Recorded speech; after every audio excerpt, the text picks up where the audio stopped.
What's up, y'all? It's Hannah. First off, I am going live on YouTube again on Wednesday, June 6th at 7 p.m. Eastern Time, 6 p.m. Central. We had a lot of fun last time, so please come with your questions, share your story with me. I cannot wait to see you there.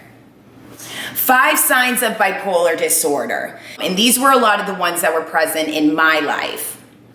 Inability to focus. This was huge. I struggled academically growing up. I was in and out of college. I could just never take these thoughts that were going on inside of my head and put it down on paper. And this was a major sign because it was depressing that I was constantly jumping from thing to thing. I couldn't settle on anything and I couldn't pursue what I wanted to do. It was like I was living in my own world up here, but in reality, I wasn't doing anything.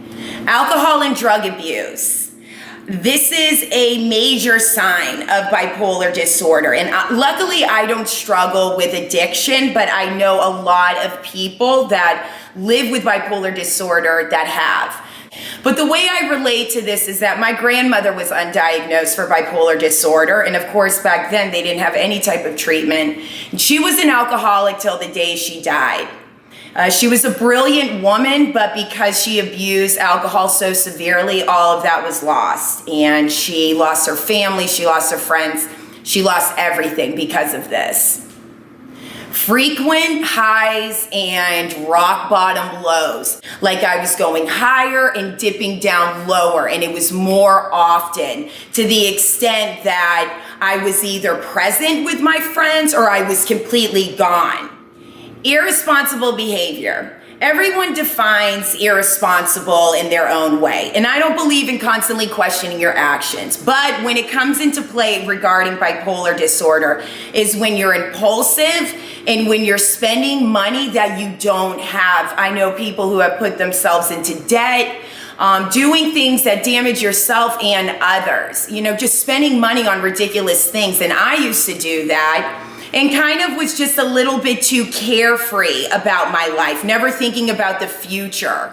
Suicidal thoughts, it's a very sensitive subject. It's very difficult to talk about or acknowledge.